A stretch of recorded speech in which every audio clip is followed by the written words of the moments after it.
is up, everybody? Welcome to another episode of Limited Resources. This episode number 705. My name is Marshall. I'm one of your Limited Resources, and joining me on the line, all the way from Denver, Colorado, the champs, it's Luis Scott-Vargas. Luis, welcome back to the show. How goes, sir?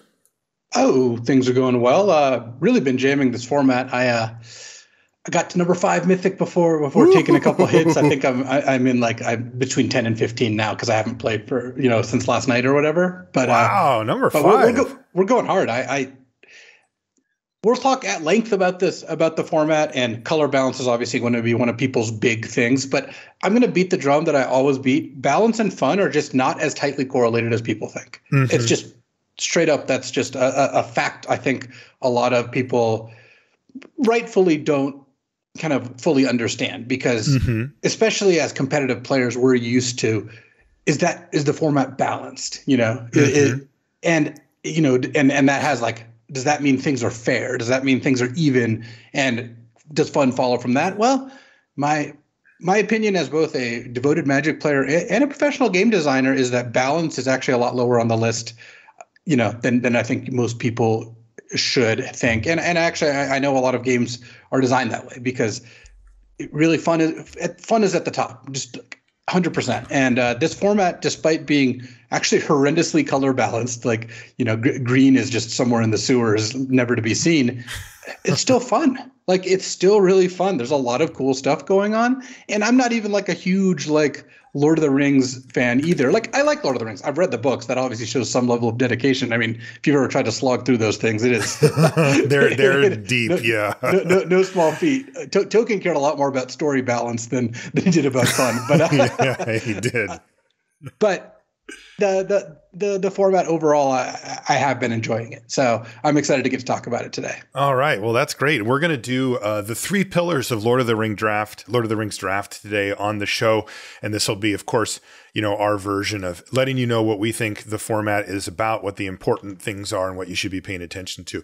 Before we get into that, we want to say thank you to each and every one of our patrons on Patreon. It's patreon.com/limited resources. That's how we support the show. And we just wanted to say thank you to each and every one of you. If you'd like to become a patron of the show, if you like what we do here, if it helps you out, it's patreon.com/limited resources. So thanks again for that. One of the benefits that you get for being a patron is you get access to the Patreon feed, which is where we put things like our Patreon question of the week thread, which I just put up a refresh of it. I usually do a refresh of the thread about once per set. And this one comes from Kyle, who says, "Hello, guys. I use MTG Arena mostly to get to know the cards and interactions so I can play at F&M and brewery drafts with friends. How much should the 17lands.com data affect card evaluation for in-person pod drafting? I assume it is relevant, but feel less important than reading the table. Any insights?" Well, so there's 2 things here, Kyle, I think to consider. One is that those are 2 different categories, right? You're correct that it is less important than reading the table, but they don't really have anything to do with each other. So it's kind of a why not both scenario, because what 17 lands data is showing you is what a subset of players value and are winning with, right? And that is valuable, right? It isn't the end all be all, right? We try to always temper this type of data with, there's almost always exceptions where even a card that shows up as not very good can perform better or can actually be quite good. And this is where 17 lands is a little bit broad of a brush, where we've used that archetypist tool, for example, in the past, to kind of zero in where you can see certain cards that traditionally don't perform well in the aggregate actually find their home and be actually quite good, right? So this is one area that you can focus on that 17 lands can help you with. And then when it comes to sitting down and reading the table, you can do that too. So don't put those 2 against each other. Now, when it comes to comparing 17 lands data to your average F&M or brewery draft, the 17 lands players are generally going to be better, right? They're the more dedicated players who are playing online. They're very likely drafting many, many more times than the average F&M player, and they care enough to install this client and access it and have it track their results and do all that stuff, which is an extra step that you don't have to do to play on Arena. So, these are what the good players or the slightly better players than average, let's say up to the good players, think about the format, what they're playing, and what they're winning with. That is valuable information to you, though it may not line up with what the players at your FNM are doing, but that's good for you. I mean, if you know and have some advantage by having done extra research via 17 Lands or talking to friends or listening to this podcast or whatever, that is going to give you an advantage over people who haven't. They're just going to have blind spots that you don't, and you're going to have access to information. I mean, like I find 17 Lands, we're going to reference it here. I usually try to not go on it too often during the first week or so, just to kind of form my own opinions. But I actually did. I was having a conversation with my friend Jay, who drafts as well. And he was like, hey, do you want to know this stuff? I said, yeah, sure. So I know a little bit more than I normally would coming in. But this is a great spot where, like, let's say you're heading to FNM and you're check 17 Lands, you've done some drafts, but you just haven't drafted a good red deck yet or a red-white deck yet or something like that. This is where you can look it up and see, and we'll talk about some of the cards that have stood out to us, but some of the cards that you maybe have been, maybe we gave it a C+ on the review and it's like, I don't really know. And it ends up being one of the key commons, for the set. And that can really stand out. Wow, that card's really overperforming. Well, we would never do that. We wouldn't do that. We'd give it a B-, but yeah. But yeah. And so definitely, this stuff can 100% help at your FNM draft, even though the pool of players you're playing against is generally going to not reflect that. That's to your advantage. You're just going to have more info and be able to kind of slay them. All right. I also have some more thoughts on kind of 17 Lands in general. So, yeah. Sutcliffe, if you're listening, just mute the podcast for a few minutes. You're not going to want to hear this. No, he'll get to rebut anything you say when he comes on later in the series. No, jokes aside, I actually do like 17 Lands and I use it. But here's the thing I think some people get wrong, and Sutcliffe will also tell you the same thing. It's not going to – 17 Lands is great at telling you whether a card is like good or bad, as in – I've never played with Horn of Gondor. Is this card good? And you look at the data, you're like, oh, this is the third best winning rare. Yes, the card's clearly good. It's not going to do a great job of telling you which of the blue commons you should take, because blue is actually any given pick. You mean? Right, because blue is in an interesting scenario, but almost all the common spreads are like this, where sure, you have some outliers that's like, wow, this common's 2% higher than the next one and 4% higher than the average common. Clearly, it's the best common. But when you have a spread of 1% or less or 1.5% among the top 7 commons, that doesn't mean you should just take them in order. Clearly, that's not a very good idea. And what it can do is it can separate the bad from the good in bigger groups. It can't really tell you whether you should take Glorious Gale, Deceive the Messenger, Pelargir Survivor, Isolation at Orthanc. All these cards are in about the same tier for me. It just is going to depend, what does this specific deck want? What am I missing? What point in the draft is it? Are some of these cards less drafted? For example, Deceive the Messenger, right? This is the -3/-0 mass 1. You can kind of pick those up, not free, but close to free. I've never had a deck where I'm like, man, I never saw one of those. No. If you want one, you can probably get it. You can't always get 2, especially since I think people are starting to catch on. The card is actually just good. But it still means there are some commons that, let's say, have a higher win rate that maybe you should take other commons over them because you're not going to get them as much. And some decks really need Isolation at Orthanc or Soothing of Smeagol, which, that one tempts you. So in some decks, it's going to be really good. Your deck has a Gandalf and a Bilbo and 2 Birthday Escapes. Soothing of Smeagol is just a premium card for you. Your deck has none of those cards. You probably shouldn't even take it. And 17 Lands isn't really going to tell you that, but it definitely will tell you that Surrounded by Orcs is really bad. Don't put this card in your deck. And that's useful information. So I think that there's a lot of ways you can drill down further and further. And this is why we have, Sirkovitz on the show. This is why we try to talk it in terms of how do you interpret this. But the broad strokes is if you're unsure of whether a card is good or bad, is this card a playable? Is it a bomb? It can give you it can put it into these rough categories. It can't do as well a job of giving you the granular info of whether you should be taking, Improvised Club versus Relentless Rohirrim in a specific deck. And you just got to know that. So my advice generally is, well, first of all, playing will help, and it'll help you get more acquainted with the cards and knowing what the synergies are and what kind of proportions you want. And use 17 lands as a kind of gut check, as a kind of like, oh man, I've never seen Call of the Ring. This card looks like it's strong. Is it good? And then you look at the stats. Oh yeah, this card's great. It does really well. Okay, cool. And I honestly think 17 lands is actually at its most useful with the higher rarity cards, because those are the cards you don't get a chance to play with very often. Frequently, the first time or when you were looking up a mythic, it's because you've never played with it. And it also, these are the cards that, like, there's mythic rares that you could read that you could see it, or like, oh, this is a 63% win percentage, super high, or this is a 49% win percentage, super low, and you wouldn't have been able to tell without looking. Whereas some of the commons, like, I don't think you're going to be too shocked either way with like counter target creature spell. Like, the card's probably going to be good in some capacity. It's the ceiling is reasonably good. The floor is reasonably high. This card can't be terrible, but it's also probably not going to be insane, and it just isn't. It's just a good card. Yeah, I think the Horn of Gondor example that you used was really a great one, because that is the type of card that you can read and you could go, this card could be absurd, or this card could be actually kind of weak, right? They play it, they kill the human, you don't have any more humans, it does absolutely nothing, right? And you're sitting there with this card that didn't do anything. Or there's enough humans around so that even if they kill the free human, you can get the train rolling again, and then it just completely takes over the game. And, that's what we talked about on the set review, right? It was like, well, I could see it being amazing, or I could see it being like a little bit open to a removal spell where the engine never really gets going for the price. As it turns out, it's the latter. Like you even if your human gets killed, you can get it rolling and it just completely takes over, right? But this is where that happens often enough, and you see that bear out in the numbers.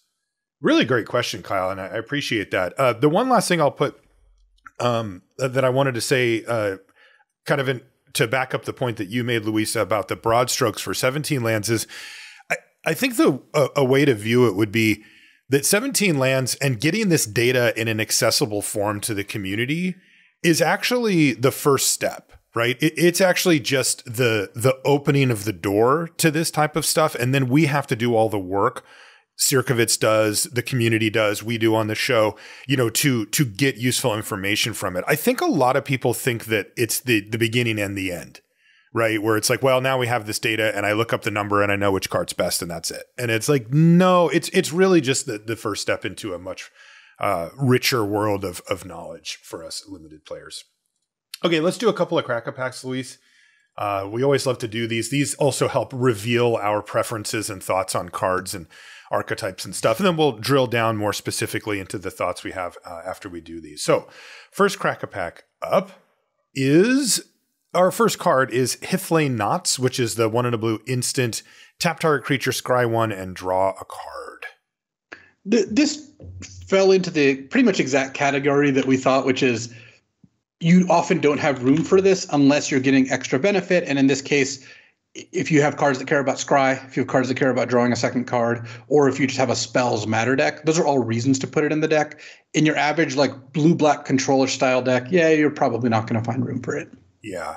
Hey, before we continue with the Crack-A-Pack, we did just have a late addition to the question of the week. This one comes from Charlie, and it's Charlie's 13th birthday today. So happy birthday, Charlie.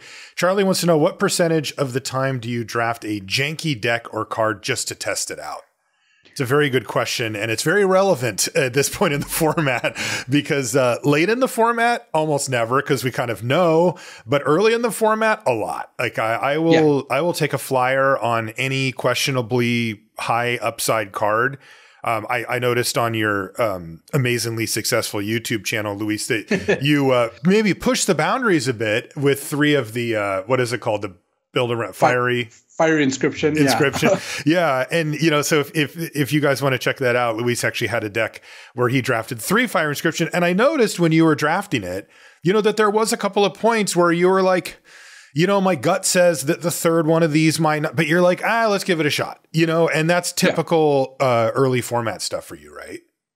Definitely. I think that early in the format, it is generally better to try this stuff, especially when it's a higher rarity card, just to kind of get that experience because look, I know how good Smite the Deathless is without playing the set. That's the 2-mana deal 3. Like Yeah. it's never been bad in the history of Magic. Right. And I don't really feel like I'm going to get a lot of data by taking it. I'm obviously like I like to play and figure out how the decks work, and I like to win. So clearly those are all good reasons. I don't pass the card very often. But when you're looking at like, does the blue-red uncommon Bilbo, how does that stack up to the common removal? Like, I'm just going to start out by taking the card that I know have less of a sense of when I think they're close. I'm not going to take, Birthday Escape over Smite the Deathless, because even if Birthday Escape ends up being really good, and it actually is, I think it's the best blue common, it's still not better than Smite the Deathless. I don't really need to experiment to find that out. That's right. And I'll do the same. I'll push those boundaries early. That's sort of a version of eating your vegetables, but it's fun, right? Because you get to get this information ahead of the curve. And then, you don't want to base, of course, your entire summation on one card off of one draft. But I mean, like, if you're experienced like Luis and I are, where we've been drafting for years and years, like, you get a sense for it pretty quick. Like, okay, there's something here, and this is something I want to try to draft again, or that does not come together the way you want. So yeah, early on, I'm ready to jank it up, Charlie. So happy birthday. And definitely take the nonsense. Okay, next card up is Fire of Orthonk, which is 3 and a red for sorcery. Destroy target artifact or land. Creatures without flying can't block this turn. I have yet to see one of these go on the stack. I had an opponent cast it, then concede. So okay, yeah, there was that. There's that. Next is Ent's Fury. This is the 1 and a green sorcery. Put a +1/+1 counter on target creature control if its power is 4 or greater. Then that creature gets +1/+1 until end of turn and fights a target creature you do not control. Well, this is two things going against it. The first is it's a green card, so we can already rule it out. Not really. A little preview on Luis's thoughts on the format again.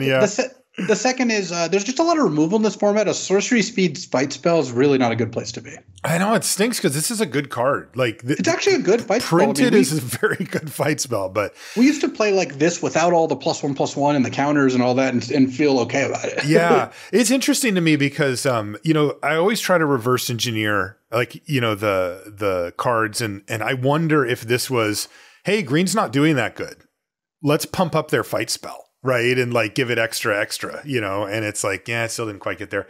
Next is Shower of Arrows. That's a 2 and a green instant destroy target artifact, enchantment, or creature with flying. Scry 1. Definitely not. Next is Rush the Room. Red for an instant. Target creature gets +1/+0 and first strike until end of turn. If it's a goblin or orc, it also gains haste until end of turn. I just have yet to see this card cast. Me too. It's just too low power for the format. Again, I mean, we have to get used to this because each of these cards, when you just read them at face value, is totally acceptable. It's just, they do get squeezed out by better stuff, and that's what Rush Room has.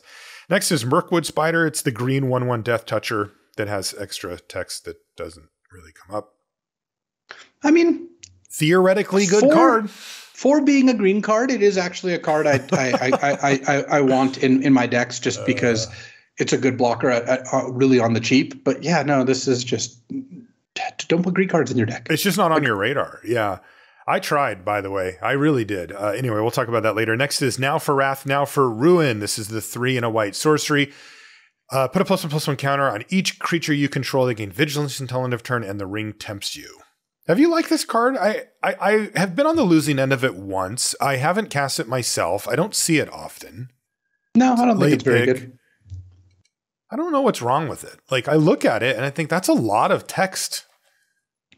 What is wrong with this card? I guess what I would say is that it's kind of hard to go wide and also care about tempting. And this is a sorcery speed thing. And again, a format with pretty high interaction. So you don't end up building out these boards that are huge. I don't know. It just doesn't quite get there. It's a card that I could totally believe would have gotten there and was plausible to get there, but I just don't think it does. Yeah, maybe if it was more of a tokens theme in white or white-green, then maybe it could have been a little better. Next is the Black Breath. This is 2 and a black for a sorcery at common. Creatures your opponents control get -1/-1 until end of turn. The ring tempts you. Another card that on the surface you think, this could be decent. It might kill something. I might be able to win a combat and get a little extra ring temp for free, and I just never see it. No, I don't think that that you really should be highly prioritizing it. It is a good sideboard card, and I think some decks do want to main deck it. Okay. All right. That's good to know. Captain of Umbar is 2 and a blue for a 2/3, and it's a looter. You can pay 1 mana, tap it to draw a card and discard a card. This card's just also been too slow, right? It's tough because you read these cards and they're all fine, but like I do not see people playing Captain of Umbar. It's probably a plant for the draw your second card deck, but no, I think that that deck doesn't come together often enough, though I think the deck can be good.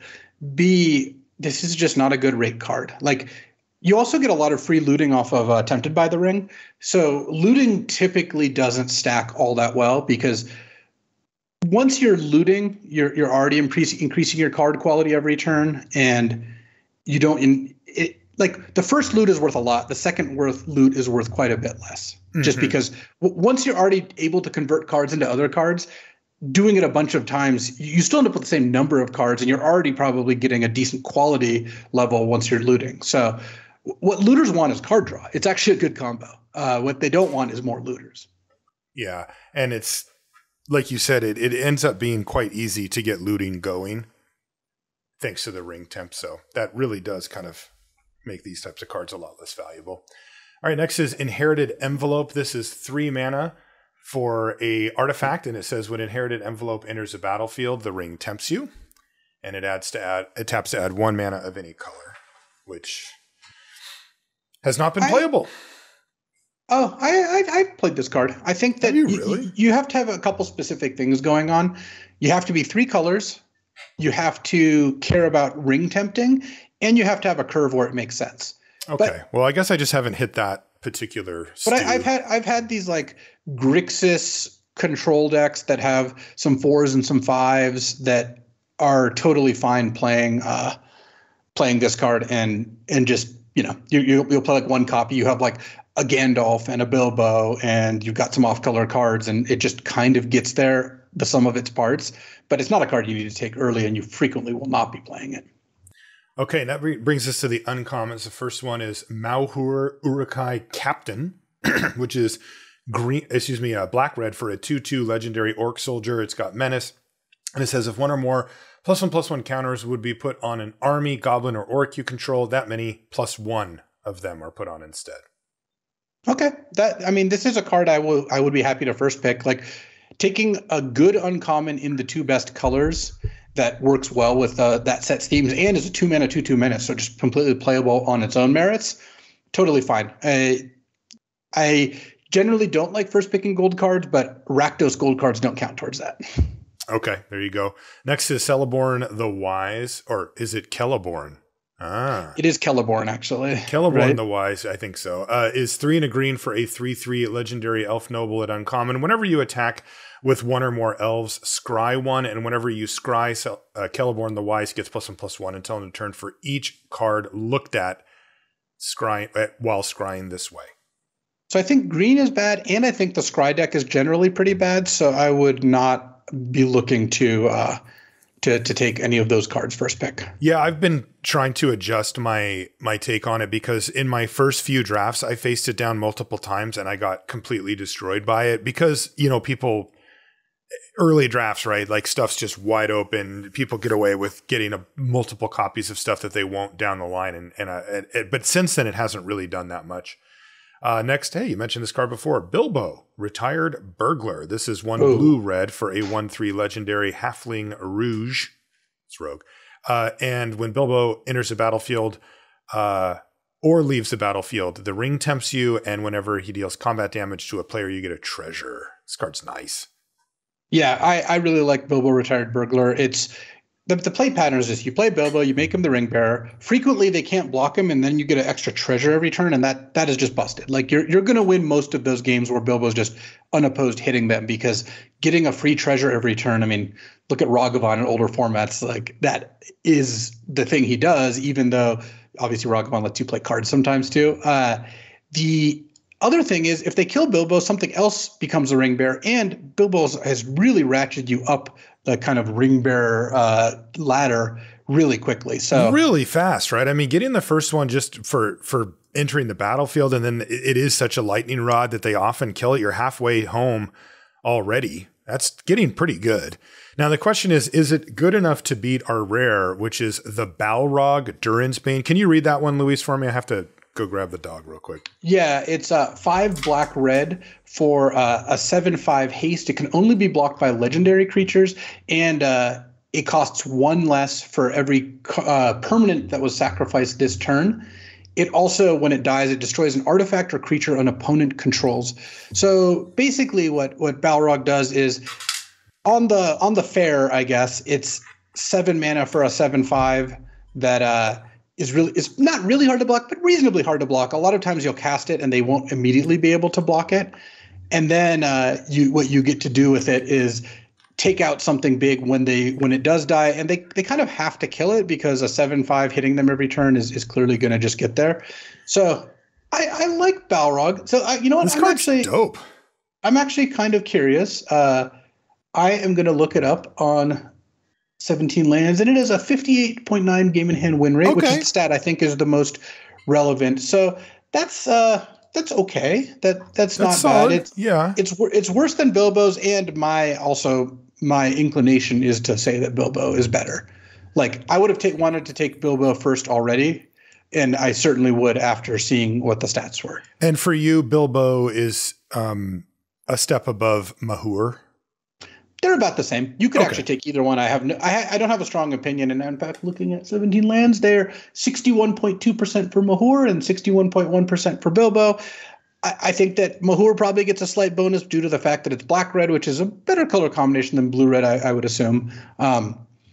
And overall, I think that whichever color combination you either like to draft more, feel more comfortable drafting, both totally good reasons. The rest of the pack doesn't really matter. I guess you are passing the Balrog, so taking Bilbo and passing a good black-red rare and a good black-red uncommon is like slightly better. I would have taken the Bilbo even without that factor, but I do like I do like either one well enough. What's your why Bilbo? Do you like blue-red better than black-red?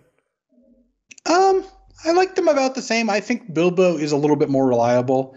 Like, they're both really good. I enjoy playing blue-red a little bit more. I guess is probably the tiebreaker. Also, I've liked blue a lot in this format, so I think blue is a little bit underdrafted right now. Obviously, that could change any minute, but I found blue to be very good. Okay, yeah, I think that if I opened this pack, I would take the Balrog because I haven't played it yet. So it looks very powerful to me.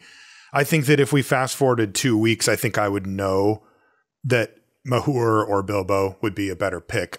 My gut would also tell me that. I mean, just based on casting cost, right? There's just certain games that you just never get to 7 and you die. So, but at this point in the format, without that knowledge, I'm Balrogging it up. I want to try that thing out. It looks awesome. Maybe I'll wheel inherited envelope and just ramp my way up to it. Okay, let's do another crack a pack and see what we get this time. Our first card out this time is Mushroom Watchdogs, which has been okay for green. It's 1 and a green for a 2/2, and you can sack a food to put a +1/+1 counter on it at sorcery speed. It also gets vigilance that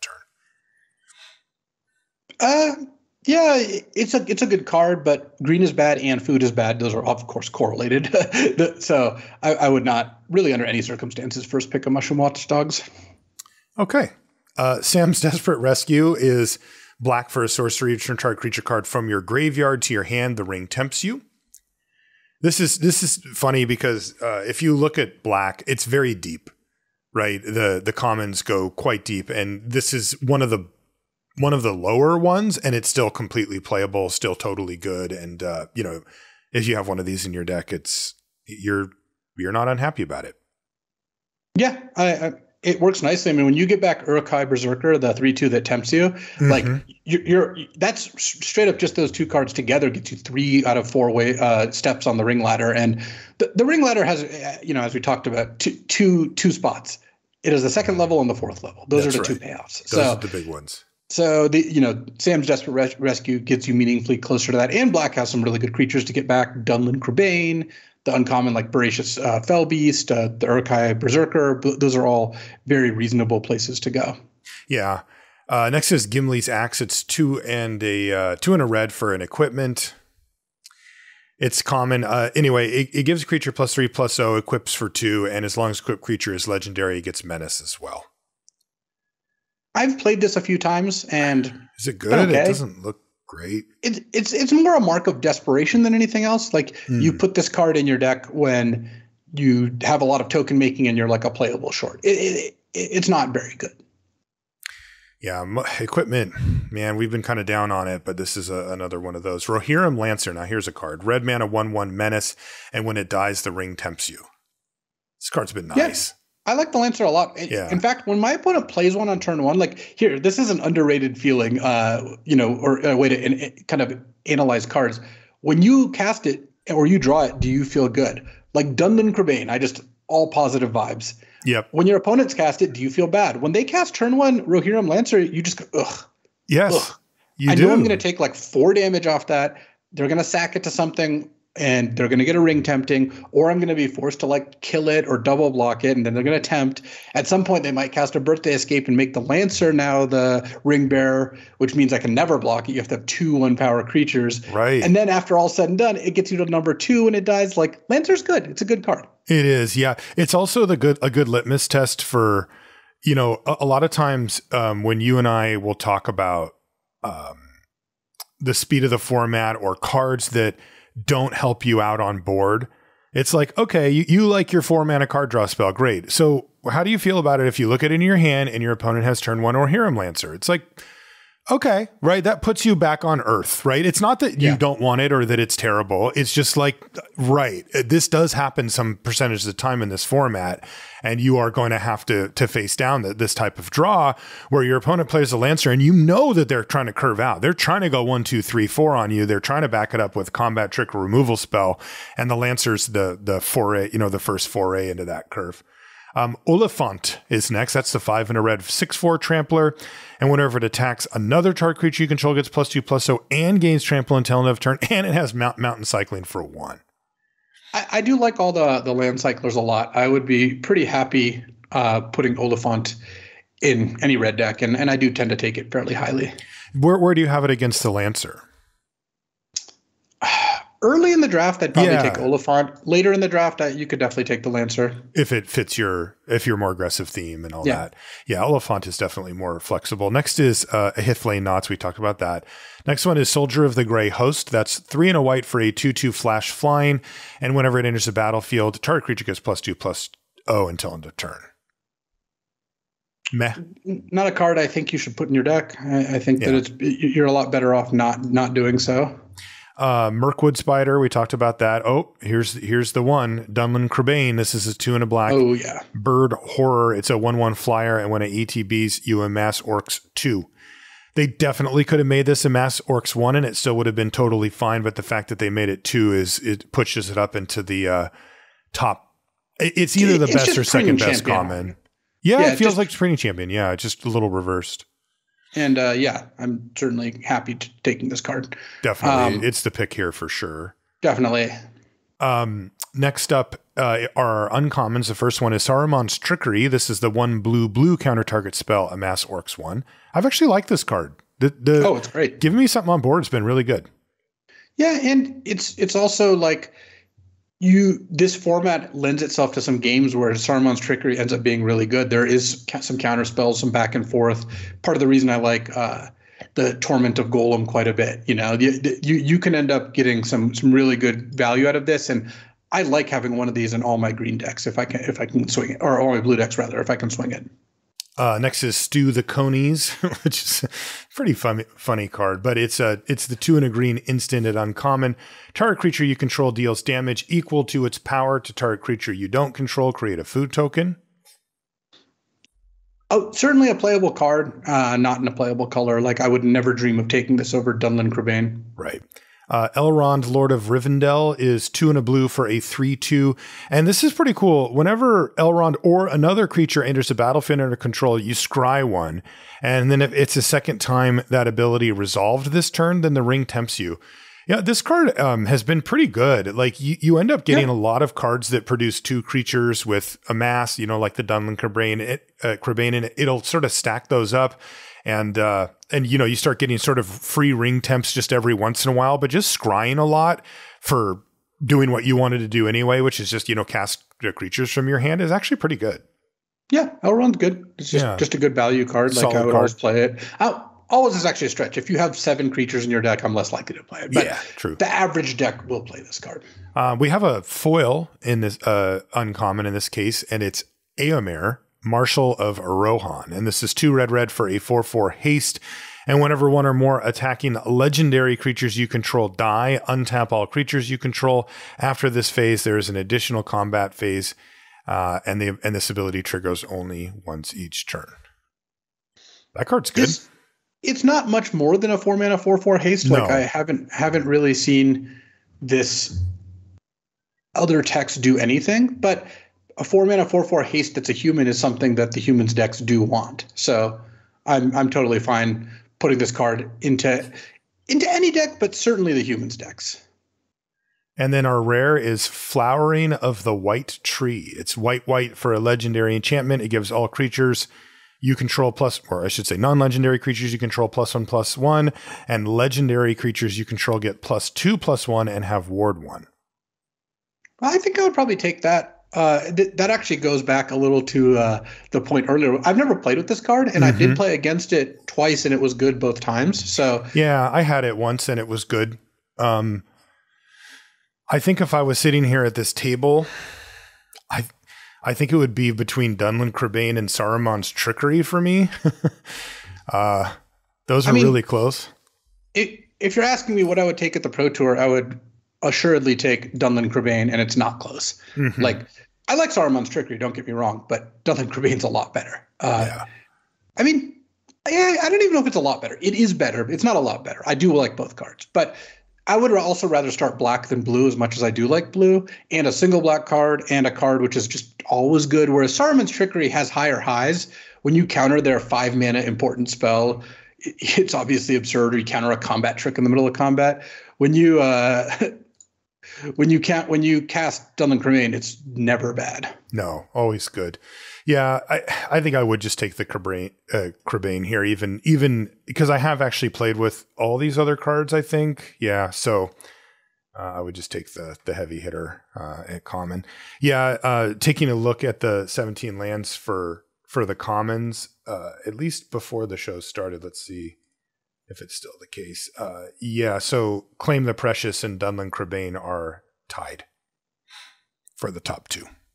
Yes, yeah. I in general have been taking Claim over Crebain. Part of it is Claim is at least early more important to slot in. Do I have a removal spell to kill their important creature versus Crebain is a great rate, fantastic card, but you can also imitate it with other amass cards and just creatures. Whereas if you end up with a deck that doesn't have enough removal, that can be a lot worse.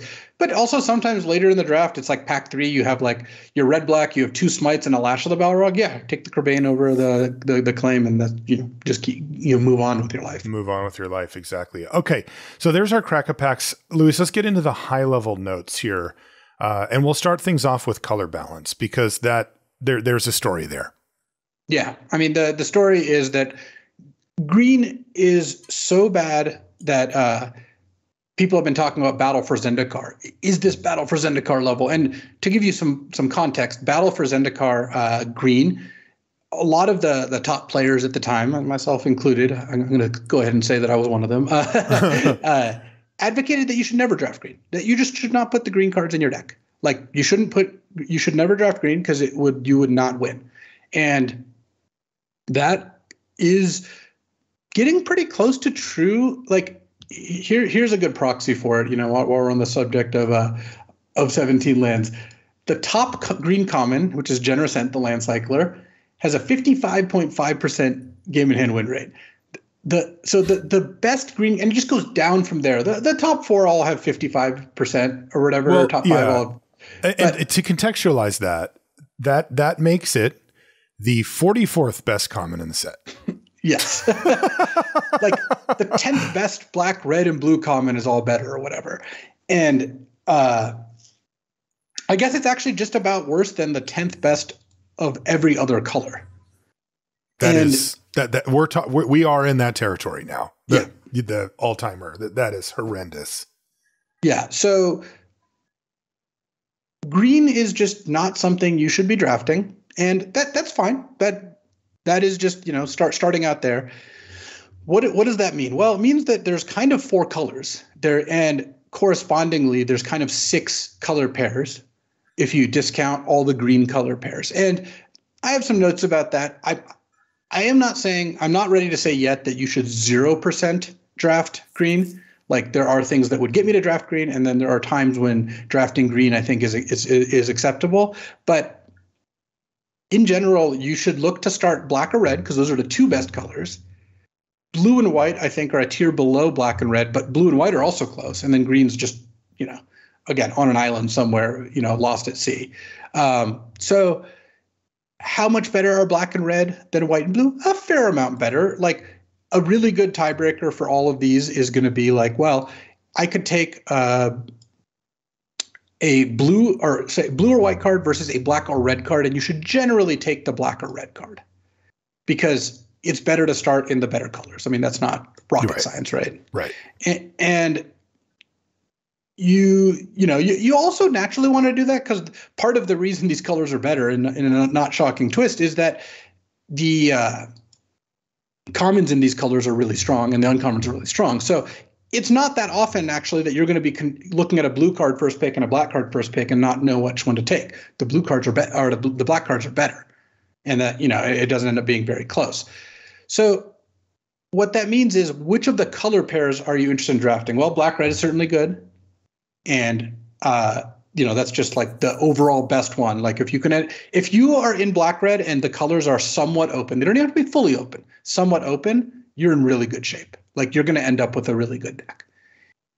I think that black-white is totally fine. I think that red-white is, I find, a step worse than these, but I think blue-red, blue-black, and black-white are all good decks. If these decks are open, then you get to draft them, and it ends up being really good. And then you start to get to the more marginal archetypes when you're talking about blue-white, which I think doesn't come together that much. Part of it is the reason I don't like blue-white or blue-green, for that matter, is these are synergy decks that rely on having specific permanents stay in play, or the deck kind of doesn't work. And so a good example of that is going to be like, I have my blue-green scry deck. I cast Arwen, the 2-mana 2/2 that when you scry gets a +1/+1 counter. Well, your opponent's just going to kill it a lot of the time, and you're going to get maybe a counter out of it, and then your deck's not going to work because you're playing 3-mana 3/2s that scry, or 3-mana 3/2s that get a +1/+1 counter when you scry. And your black-red opponent's just going to kill the 2 most important, and the rest of your cards do nothing. Same with white-blue. You're like, I've got all these, when I draw 2 cards things, well, they're going to kill your Prince Imrahil that makes tokens when you draw a second card, and then you're going to have some Hithlane Knots in your deck, and your deck's not going to do anything. And, that's just going to be where it ends up. So the decks that I think are best are the ones that don't rely on key permanents. I'm not saying the black-red deck doesn't care about keeping Mahur in play, or the white-black deck cares about Denethor, the 2/4 that when you sack a creature, or end of your turn, if a creature died, you get a 1/1 and you can sack to drain. Like, yeah, these decks also have synergy and they care about their cards, but these decks don't fall apart to one removal spell quite in the same manner these other decks do. And that kind of brings us to what I think the 3 pillars of this format are. And what that means is, like, these are the 3 biggest themes, and they actually go across a lot of these colors. So the first one is Tempted by the Ring, and I'll get into each of these in depth, but I just want to lay out all 3. The first one's Tempted by the Ring, and that goes across all 4 colors in the format. I'm not counting green right now. Yeah. The second one is a sacrifice-based synergy, and that can either mean amass in, like, the black-red colors and a little bit of blue, but mostly black-red, or humans, which is like mostly red and white generating those. And then you have spells matter. You have cards that pay you off for either a density of spells or casting spells, like spells in your graveyard, or like Pelargir Survivor, the 1/3 that taps to cast spells. These are all spell synergies. And this is blue-red is the headliner there, but blue-black can also totally be a spells deck. The spells deck also has like the aggro version, where it's, focusing more on, killing them versus the control version. And then, so you look at these 3, Tempted by the Ring, Sacrifice, and Spells, and these cover and they go across pretty much all the archetypes I think are good. And they can actually, you can actually, and this is part of the reason I like this format, you can have two blue-red decks that play very differently. Mm-hmm. You can have two blue-black decks that are completely different. Like one is a blue-black spells deck with 5 creatures in it and 2 Pelargir survivors and 17 spells. And the other is a blue-black deck that has 2 March from the Black Gates and a bunch of amass cards. Yep. And Mordor Trebuchets. And even a third one is sometimes you have an Uruk-hai Berserker and 2 Birthday Escapes and and a Gandalf. And then you play the Inherited Envelope and you're going for Tempted by the Ring. Totally. And the thing is, what matters is these play differently and they feel different. So it gives you a breadth of experiences that you wouldn't have otherwise had. Yeah. So even though we're down a color, we're up archetypes. Yeah. And I think that is actually really relevant. So let's kind of go in. And before we go on, there's the tribal sub-theme of orcs or humans.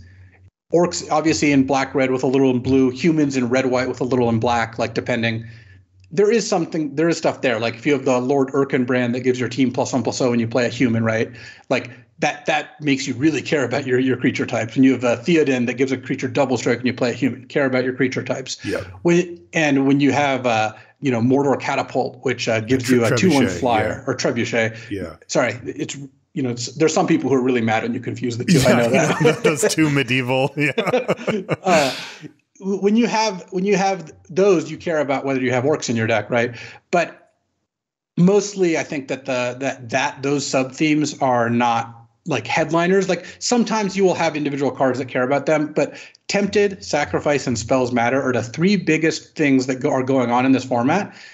And I think to do well in this format, you do actually have to understand how to draft each of them. So let's start with Tempted by the Ring. So what you want to do when you're drafting like a Tempted by the Ring deck, and part of the flexibility of this kind of theme is that you don't have to have 15 cards that say it. It's not quite like the Spells Matter thing where if your Gandalf Sanctions, the one that deals X for each spell in your graveyard, this doesn't work in a 7-spell deck, clearly, right? Fiery Inscription deals 2 when you cast a spell. You need a critical mass.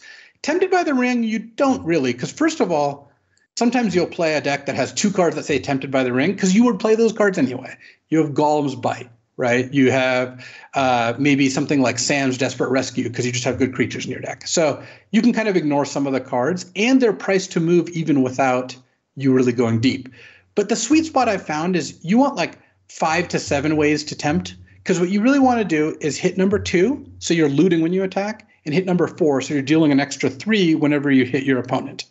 And ways to tempt multiple times, like Bilbo, for example, are pretty valuable because they can get you pretty far there. And then another thing that you really want to do is, kind of unsurprisingly, try to play the good ones, right? Try to not put the bad versions in, like Breaking the Fellowship, where one creature punches the other and you get tempted. It's not a very good card. The fact that it says tempt on it doesn't move the needle so much that you should be interested in playing. Because they did put tempted on lots of stuff. Like you really can be picky. Yes. And what I'm trying to do when I'm getting tempted by the ring is you're trying to end up in a spot where you not only are consistently getting to level 2, because level 2 kind of gets you to level 4. That's why I think you don't need tons, because level 2, once you start looting, gets you to the higher level ones where you're actually gonna be able to go all the way there. And then you also want a lot of creatures that are of the right size to successfully get tempted. Yeah. What that means is you want 1-power creatures. Dunlin Crebain is actually the best ring bearer in the format, I believe. Like that you consistently see. I think Frodo might be the best one because he actually forces blocks, and that's really powerful. But like Dunlin Crebain is actually what the card that really, really gets you there. Yeah. And once Rohirrim Lancer does the same thing. Once you have menace or flying on a creature, and then it can't be blocked by higher power creatures, it is pretty much impossible to block. It's basically just getting in every time. Yeah.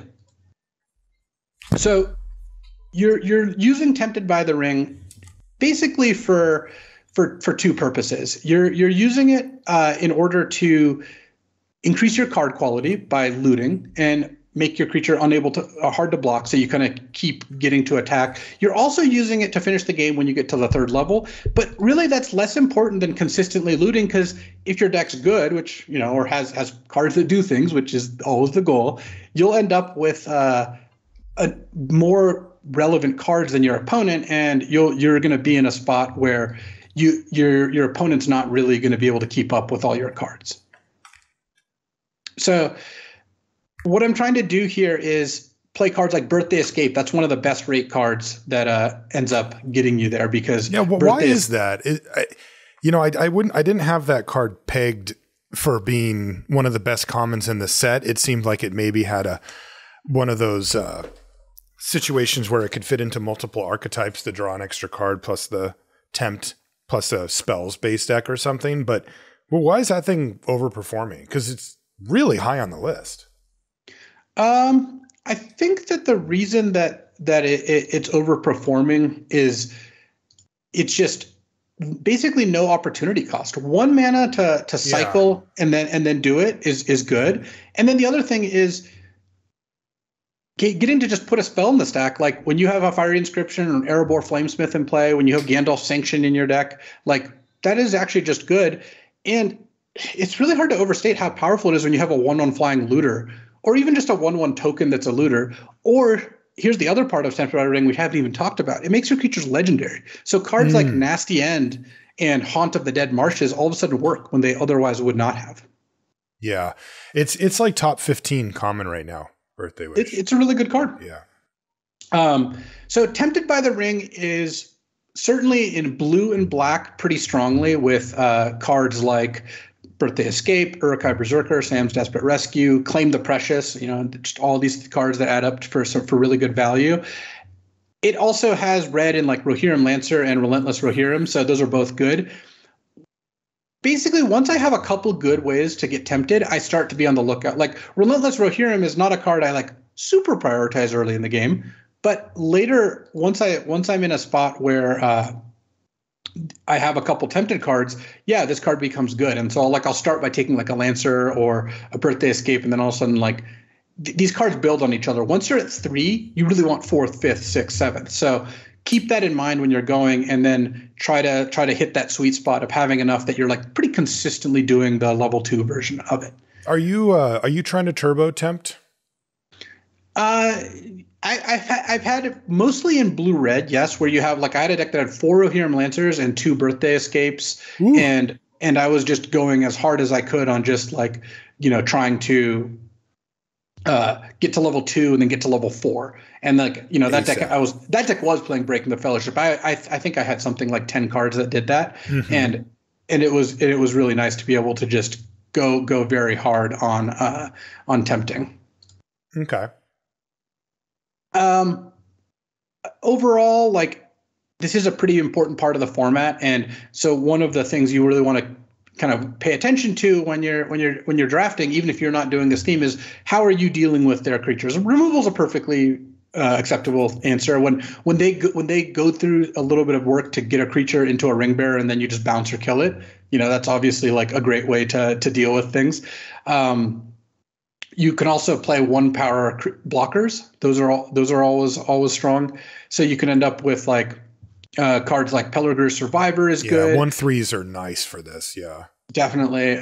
You can end up with cards like Haunt of the Dead Marshes. Those are all good. And even just a mass 1 stuff can be pretty good at doing that. Overall, I found this. I think this theme got there. This theme ended up working out pretty well. Do you view it as a specific archetype, or is it something that gets thrown into others where it's I've got some pile of ring temps you stuff, but I'm not really prioritizing it? With the exception of the time when you get tons of the cheap stuff, which has only happened I think twice for me, it's not the driving force behind a whole deck. Okay. I rarely would describe a deck I have drafted as I have a Tempted by the Ring deck. Yeah, that's how I feel too. I don't think that's how you should view it. It's not I have a spells deck or I have an orcs deck or whatever. I have a humans deck. Those are kind of the top level. But it's really important to know how this works and when you should go for it and when you should pass on one of these cards Uruk-hai Berserker. You almost always makes the cut, but if it's pack 3 and you only have 2 cards that say Tempted by the Ring, yeah, then Urkai Berserker is probably worse than another comparable card because you're just not really using it to its full potential at that point. So yeah, I mean, overall, like, this is the headliner mechanic of the set, right? And I do think that it does work out, and it does play pretty well. Yeah, they landed the plane on it. It's enough. I still think it's fiddly and weird. It is fiddly and weird. It's also not exciting to me. But it works in the games. It matters for the games. You get the vibe of, okay, I get it. It's pretty clear that for the set that they prioritize flavor over gameplay. Not that you can't have both, but that they really wanted to make it feel Lord of the Ringsy, and they did. But this ended up, like you said, being a little finicky and a little like, it kind of just gets tacked onto a bunch of spells that you would have played anyway. But it makes interesting strategic decisions and changing things around, and the legendary thing and all that stuff all kind of came together. Definitely. So the next pillar, I think, is the sacrifice synergy. So here, what we're talking about are cards that sacrifice cards for value. I mean, that's pretty obvious, right? Like, you have cards like Nasty End, Improvised Club, and you're using those, or Lash of the Balrog. You're using those cards to get value. The Kira Ungol Patrol, the 4/5, that sort of thing. Denethor, like, you have a bunch of them. And then B, you have cards that, well, are good to sacrifice. You have amass tokens that you make off, like Mordor Muster. For amass, you kind of want to sacrifice the 1/1s as more so than the bigger ones. I think that's pretty obvious. But amass, you still get to build up these cards fairly frequently, right? You end up getting a lot of these, I think, at not an absurd cost or anything. And you get a bunch of kind of free fodder when you're like Mordor Muster and set up Improvised Club. It feels pretty good. And you have cards like Haunt of the Dead Marshes. You have Rally at the Hornburg. You get free tokens or low-cost tokens pretty easily. Quarrel's End is good. Rohirrim Lancer, the 1-mana 1/1 menace. That's a good card to sacrifice, right? You're sacrificing the whole card, but you are getting a temp trigger out of it. So, like, that can often kind of justify itself. And overall, this has a lot of support in Black and Red, in terms of Black and Red directly have the cards that sacrifice for value. They're where all the clubs and Nasty Ends and Lashes and Patrols end up. And then White and Blue can kind of pitch in with cards to sacrifice. White has various ways to make 1/1 tokens. Blue can amass or play things like Ithilien Kingfisher, the 2/1 flying that sacks to draw a card, or when it dies, it draws a card. So you end up in a spot where there's support among all 4 of the colors in the format. So again, sacrifice is something that any particular combination of colors could have some aspects of it. Some are stronger than the others. Black, red, and white, black are definitely the most in this vein. Like, those are the two color pairs where you frequently are like, I have a sacrifice deck, right? Mm-hmm. You're not really going to say I have a blue-red sacrifice deck or I have a white-red sacrifice deck. But that said, knowing how this theme works is really important, because I've had white-red decks that play 2 Improvised Clubs. They have a Grishnok, the 1/1 amass 2 that steals a non-legendary creature. They have 2 Rohirrim Lancers, and they have 2 Rally of the Hornburgs. And their Improvised Club is just a premium card. And I've had white-red decks where Improvised Club is a little clunky, and my deck's actually like 2-drop, 3-drop, 4-drop real creatures, and I'm probably not going to take an Improvised Club over a comparable common. Whereas in the white-red deck that has a lot of sacrifice fodder, it becomes a premium common. Likewise, blue-black sometimes has double Nasty End, a Lash of the Balrog, and a Kira Ungol Patrol, and you're like, wow, I'm really getting there on the Mordor Musters, and I have Haunt of the Dead Marshes, and I have the 3/1 Golem who works really well with all this stuff, and I've got the sacrifice theme going, or I'm blue-black 5 creatures and I have none of that going. So what you're trying to do with sacrifice, and this is a little different from Tempted by the Ring. Tempted by the Ring, do I have enough ways to tempt and then some tokens to put it on, or cheap creatures or 1-power creatures to put it on? Sacrifice is more of an A plus B thing. Do I have enough cards that make things to sacrifice? And do I have enough cards that sacrifice them for value? And it can be a pretty small thing. You can have a deck that has 2 Nasty Ends and then a couple ways to make kind of free or discount creatures. Plus, with Nasty End specifically, this loops back to Tempted by the Ring, because now you want to make you want to go turn 2 Mordor Muster, turn 3 Uruk-hai Berserker, make my Muster legendary, sack it to Nasty End to draw 3, and then my Birthday Escape now gets me to level 2, and I put it on the card I actually want to keep. Like, this is the deck I've been drafting the most, for sure. Yeah. This type of stuff. Anything with like Mordor Muster's been my favorite common of the set so far, and that's a lot of what you just said is why its floor is very high. Like, it just asks basically nothing of you, but you can do things like the sequence that you described that that's tough to beat. I mean, you're doing a lot. You got a lot going on when you do that, and that's just with a bunch of commons. Yeah, and knowing kind of how the mechanics of that work is important, because these, first of all, when in a 4-color format, these colors are going to be more contested, right? Look, you can all hope that you sit down at the table where 3 people try to draft green. That's just not going to happen very often. Even if some people are going to draft green, it's rare that you're going to end up with literally nobody, because some people are going to take the green cards, even though I think that it's not a good strategy. Some people still do it. And sometimes you will get kind of bribed into it, right? You're going to just open the Radagast Mythic Rare, the 2/5 that draws you a card basically every time you play a creature. Like, yeah, that card's strong. Like, I would still take almost any like blue, black, or red common over it. But yeah, that card is strong, and a lot of people would take it, and I really can't fault them for it. So when these 4 colors, though, are more contested, it's really important to know, okay, when is Nasty Escape going to be really good for me versus when is Birthday Escape going to be the card I want, or Nasty End rather. Right. Which of these themes are going on? Also, like, okay, I have a couple cards in each of these themes.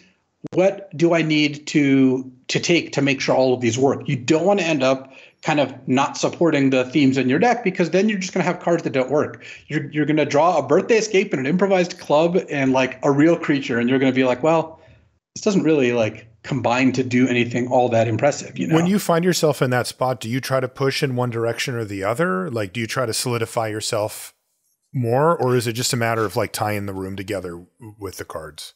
At some point, you're just going to have to make a pick. Like, you're just going to have to be like, I need to. Because like everyone has drafts that don't go super well, right? Like that's not a shocker. So at some point you're going to have to decide, okay, I guess this theme isn't coming through. I'm going to have to pivot and do something else, or I'm going to choose which of these am I going to support. I'm not going to be able to get enough cards to support both. So let's see if I can get the right thing here. Okay.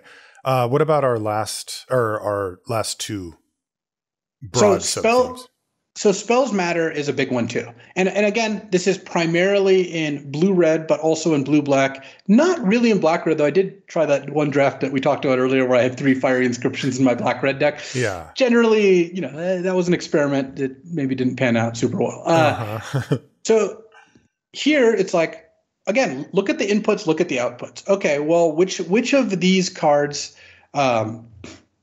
reward me for playing spells, right? Right. Okay, Fiery Inscription. You have, Erebor Flamesmith. You have Gandalf Sanction. The big man himself, Gandalf, the blue-red one. Mm-hmm.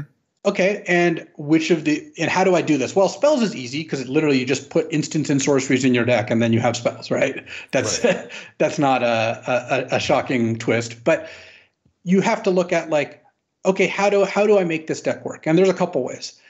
One is you need the critical mass, so you're looking to put almost all spells in your deck. You want a low creature count and a high spell count. You want 15 spells. If you're lucky, 17 spells.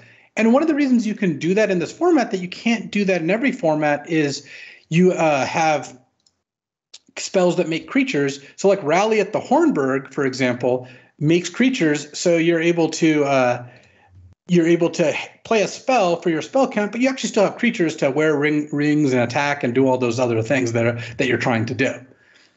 You want card draw, and luckily we're blessed in this department because you have Lorien Revealed. This is, I think, the best one of the common ones because that's the land cycling card draw spell, and that one's just awesome because that one's really good. Early in the game, it's an island, and late in the game, it's a draw 3. It's just a fantastic split card. The 2 things it splits are exactly what you want. Yep. You've got Arwen's Gift, which That one goes later and is worth playing. You definitely want to pick this card up. It's powerful, yeah.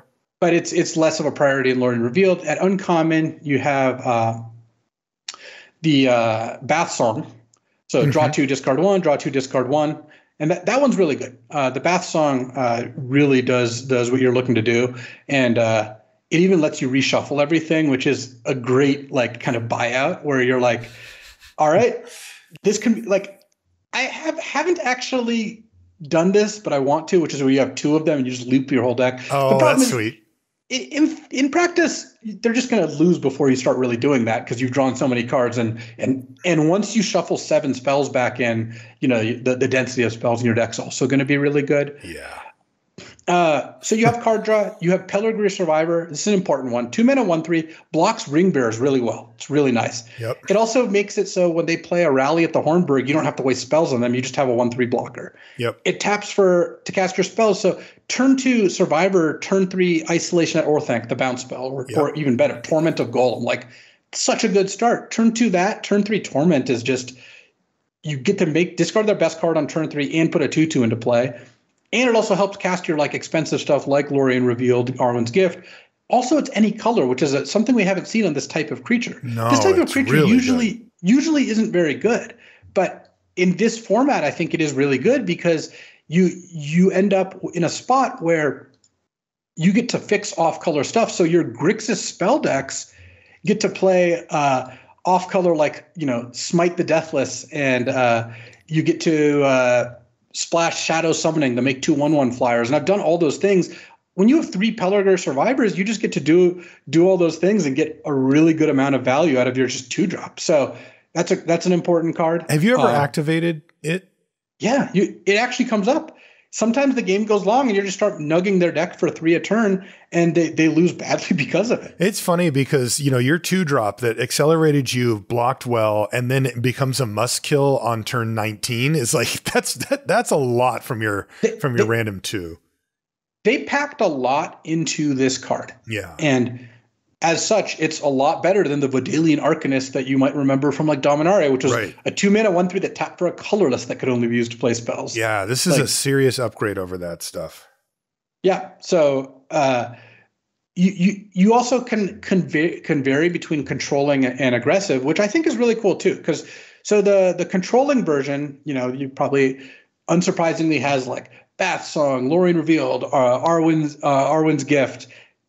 Counter spells like Saruman's Trickery and Glorious Gale and Stern Scolding, removal, Smite the Deathless, Gandalf's Sanction, which also is your win condition a lot of the time, and is just trying to kill their stuff, draw cards. And that's about it, right? You know how these decks work. Yeah. The aggro version is kind of interesting because there you want Erebor Flamesmith, the 2/1 that pings them for 1 when you play a spell. Yeah. You want Birthday Escape to like make your cheap creatures like Rohirrim Lancer is actually good in the aggro version. Ring Bearers, and it's also a cycling card, so just like triggers all your spell stuff. Fiery Inscription is really good. Ping them for 2 every time. Here, Improvised Club and Rally at the Hornburg are cards I want. And you can end up with this blue-red spells deck that like can consistently just put not only a lot of damage with attacks with like Lancers and Rallies and like cheap creatures, but also just burn them out from 10. Fire Inscription is obviously the cheat code because that is really easy. But even without it, sometimes you're like Improvised Club you, play a rally, attack. I have a ring bearer. You take a bunch, and then improvise club you again, or use isolation or Orthanc or smite the deathless to clear the way. Erebor Flamesmith pinged you for 3 this turn, and the blue-red aggro deck can work out very nicely. How have you liked Quarrel's End? The 2 and a red sorcery, additional cost to cast it, discard a card, you get 2 1/1s and draw 2. I think it's very good. It helps you. It helps you cycle through your dead cards or your excess lands, and it puts a blocker into play. It puts a sack card into play for the improvised club type cards, and just overall is just, I think, a pretty good value card. Also, casting it off Pelargir Survivor is nice. Like you get all of those things kind of together makes Quarrels, and it's actually got a really high win rate too. It's one of the better red commons. Yeah, and I think overall, the blue-red spells deck can be really good. This is one that is less a sub-theme. It's more all in. Like your cards actually kind of stop working if you don't if you don't actually support them really well. So you do want to make sure you are doing that. Well, yeah. Once you put an Erebor Flamesmith in your deck, like you're in. It's saying something, right? So I think that knowing how to draft this deck is important too, because this is one of the better decks, and there's a lot of support for it. There's a lot of support in blue, red, and black. Like black has like Mouth of Sauron, right? The 3/4 that mills. And often you'll want to target yourself, because if you're not at risk of milling yourself, A, sets up graveyard stuff like Gandalf's Sanctions, like the Mouth itself, because you want to make sure you hit a lot of spells. And B, it can end up not really costing you much, because if the game doesn't go to milling, it doesn't matter. Right. And then you want the biggest amass token possible. Black also just has a lot of good spells, which you do need a density of those. Part of the reason I like this format, I like drafting spell decks. That's something I enjoy doing, and I found them to be good. I like when you have this counterplay. Like this format, more than any in recent history, I've had turns where I just don't play my card because I think they have a counterspell. Mm-hmm. That's an interesting thing that you just don't get in every format. Yeah. And just that it accommodates the ability to even consider that. Yeah. Right. We've had you're playing around their cards. Right. Wow. We've had just so many assertive formats of late that it's just like, you don't really have the luxury of saying, well, I might not end up spending my mana this turn, but I'm going to go ahead and make that play. It's usually like, no, you just have to jam, So a way I look at it is the spell decks can have Sacrifice synergy and Tempted by the Ring synergy, but spells are kind of an all-in thing where you don't really like. You can have a deck that has some of the spell stuff and not all of it, but cards like Gandalf's Sanction or Pelargir Survivor or Fiery Inscription or Erebor Flamesmith, those start to fall off pretty hard once you're at like 9 spells. So this is more like, let's do this thing. The other two things, the Tempted by the Ring and Sacrifice stuff, those can slot into any deck, and it's really important to know how those work and when you should be pushing one theme versus backing off a theme. And they really do cross over all of the colors in the format. It's actually really cool. Yeah, that is awesome. And it is pretty much the one way that you can get over having a color basically be absent. Right? If green was just undraftable, but every blue-red deck was the same and every blue-black deck was the same, I think that this format would not be as fun. But I think the fact that there's multiple potential like sub-archetypes among all the other color pairs means it feels like it's got more decks than an average format, not less, despite starting out kind of behind with the whole green issue. Yeah. So the sub-theme that I want to talk about is the orcs and humans. Mm-hmm. And this is pretty simple. When you have one of the good payoffs like Lord Erkenbrand or Mordor Trebuchet is like a solid payoff, or Mahur is like an amass payoff but still kind of cares about orcs to some degree. When you have one of those cards that works with those, then you'll try to put those cards in your deck. But also the set just kind of works that way. If you're red and white, a lot of your creatures are going to be humans. You don't actually have to go out of your way. If you're red and black, almost all your creatures are going to be orcs or goblins without really trying. So that's not something that you have to stress about too much. Okay. What about the lesser drafted stuff?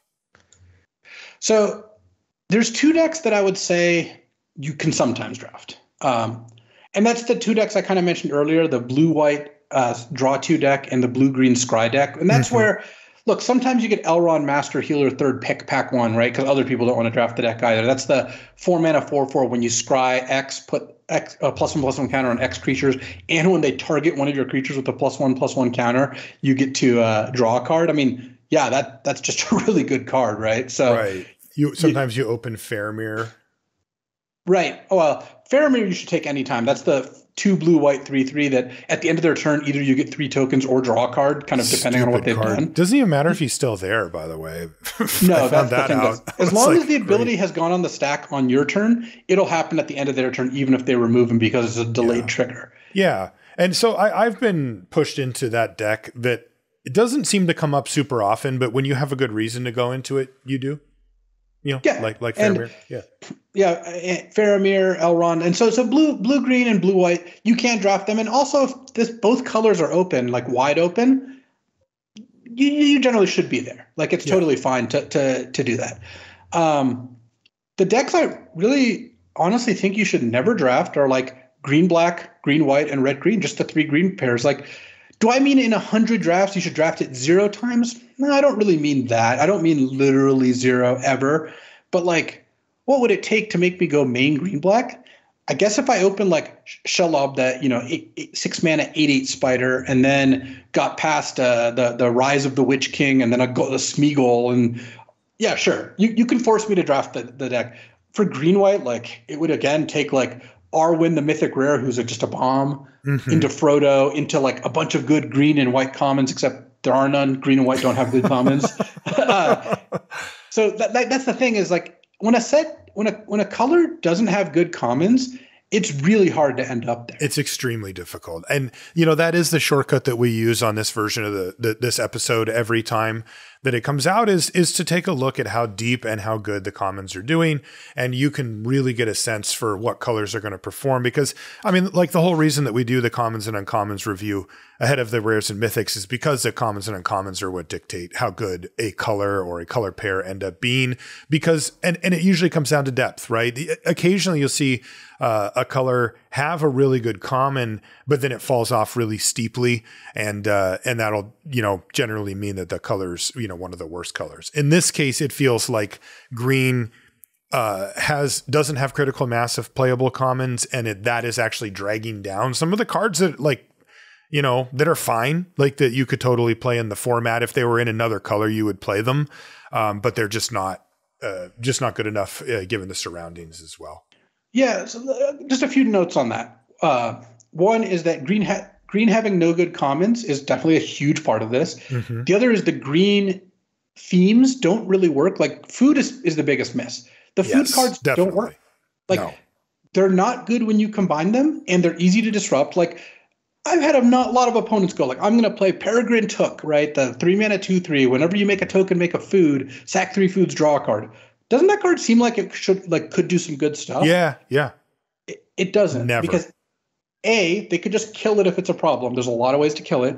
And B, it's just not that good of a rate because it's like the black and red cards, it's like I'm playing great cards that also work well together. Yes. The white and green food stuff is like I'm playing bad cards that work mediocre when they're all combined and do terribly when they're not. And when they're not, and they're easy to break up, like you said. So that's a really tough combo. And the truth is that, if you get left over with your, let's say, ring bearer stuff and you have a ring bearer that actually that loots, right? If that's when the dust settles, if you have that's pretty powerful. If you have a couple of food tokens, that's not. Those do not do any, they do a little bit on their own if you can race, but not enough, they don't pull their weight.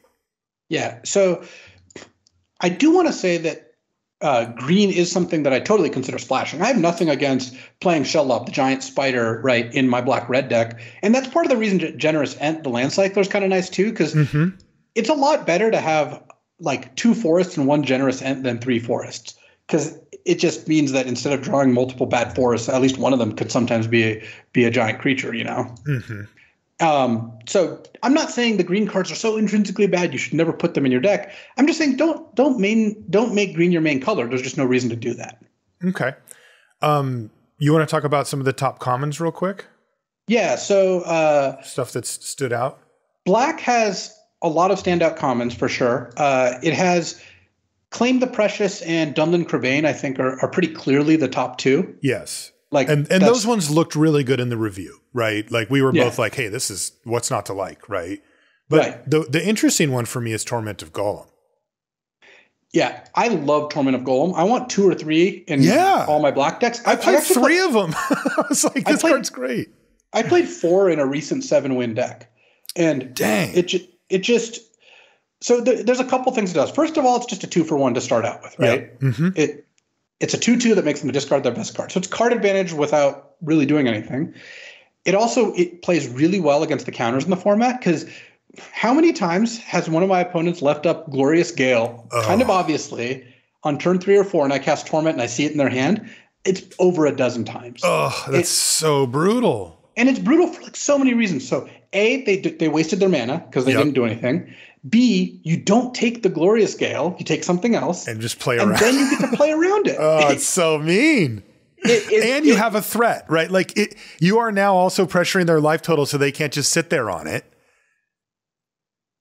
That's and like it also blocks their creature, like the next thing they play. So yeah, it's really, really absurd how good it is to do that. I feel like the translation on a mass is.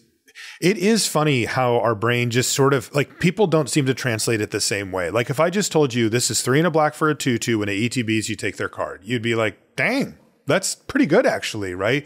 If I told you this is 1 and a black for a 1/1 when it ETBs, you draw a card and lose a life, you'd be like, sure, like a little mini Ravager, right? All right, I'm in for that.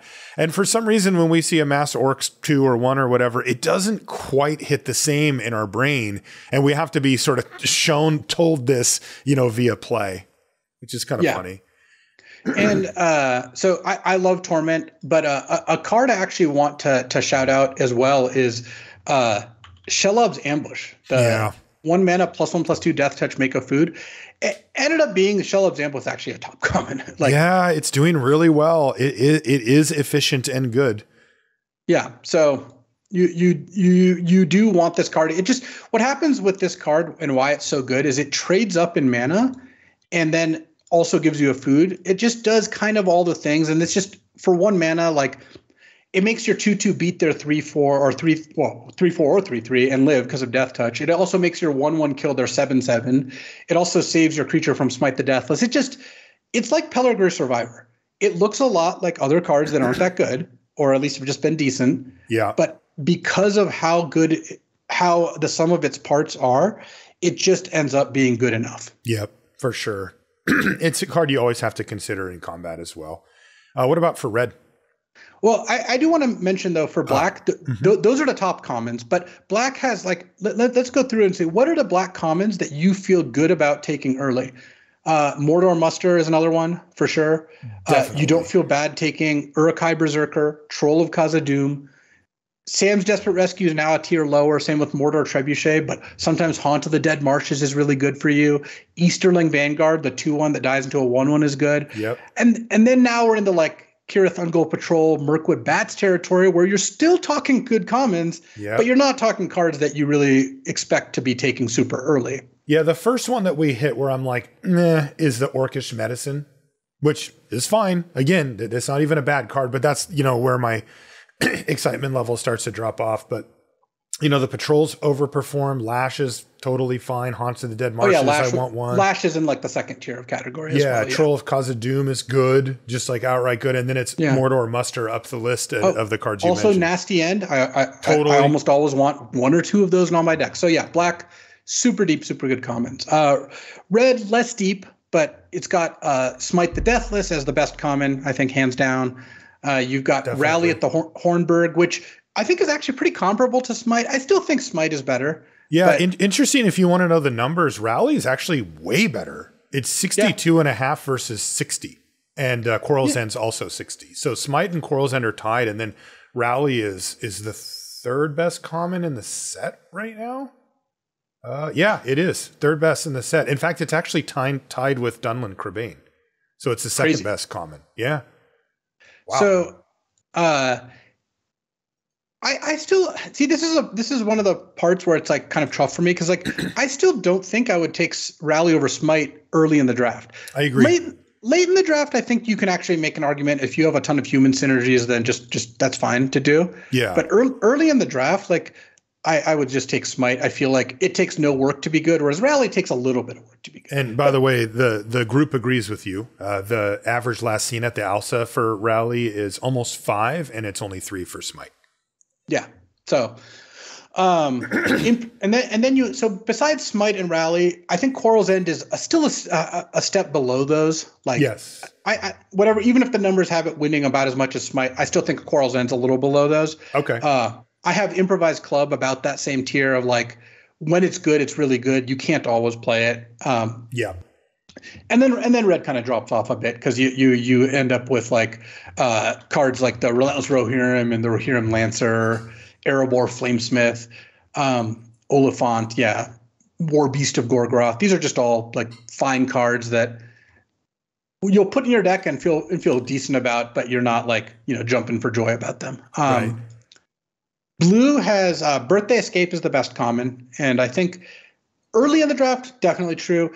Again, if it's pack 3, you have one Ring Bearer card, which is pretty hard to do. You're usually going to have more. But if you end up late in the draft with not very much in the ways of ring bearing, then Birthday Escape goes down a little. But honestly, you should just be taking this card at a very high rate.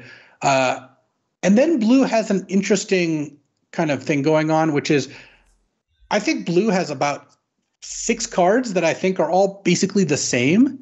In terms of how good are they, you just have to know which ones you want. So we're talking cards like Glorious Gale, which is maybe a smidge above the rest because you do really want some interaction. But Glorious Gale, Pelargir Survivors, Deceive the Messenger, Isolation at Orthanc, Smeagol's Soothing, Lorien Revealed, I think are all those are hilariously within like 1% of each other. They're all the same which is card. Funny because before looking at the data, I had them all in the same group in my head. Yeah, that's incredible that you suss that out because they really are just completely bunched up at the top of the list. I don't want to tell you how many blue decks I've drafted in this draft. I think I had a stretch over like the past couple of days where I think I drafted blue something like 7 times in a row. Oh, wow. With an average number of Pelargir Survivors as at 2. Yeah, blue would be the sweet spot right now because red and black have really shown themselves to be the top tier, but that does mean that the next one in line won't be ignored, a little bit more than maybe it should. Really interesting that you point out here, though, is this how different some of these cards are, right? Like they're all very similar power level, like overall power level, but they do very different things in the game. Yeah, and you kind of have to know what you're trying to do and what your deck needs. Like once you have 2 Pelargir Survivors, cards like Isolation Orthanc and Lorien Revealed go way up for me because Pelargir Survivor is great at leveraging 4 and 5 mana spells. Once you have 2 Birthday Escapes and 2 Rohirrim Lancers, while Soothing of Smeagol really rockets up because now I'm really caring about getting tempted and all that stuff. Right. So knowing kind of what your deck is trying to do and what it needs is really important for getting these to work. But I love drafting blue. I'm very likely to draft blue at the Pro Tour. I would say. Sweet spot. Yep. And then for white has 2 good commons. It's got Errand Rider of Gondor, a 3-mana 3/2 that draws a card, and if you're legendary, you don't even have to put it back. And it has Protector of Gondor, a 4-mana 3/2 that makes a 1/1, and then it has a bunch of bricks. And this is why white is worse than the other colors. It has a lot of good uncommons, some really good ones, like all the black-white uncommons are fantastic, and it has a lot of good synergy with black and red, which is why I like white. But yeah, white's commons are not a deep bench, I would say. Yeah, that's exactly how it bears out. Just taking a look at the data too. Speaking of not a deep bench.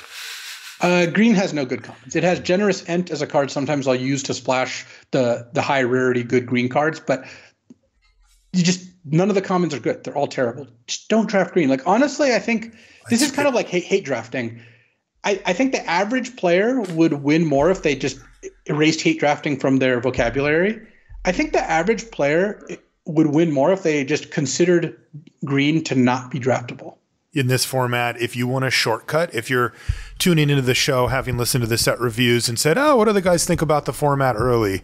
There's your shortcut. If you're doing 1 draft a week, right, and you're kind of dabbling at F&M or, you don't really get a chance to go deep and explore format like Luis and I do, or like a lot of 17 lands users and a good chunk of our listeners do, just avoid green.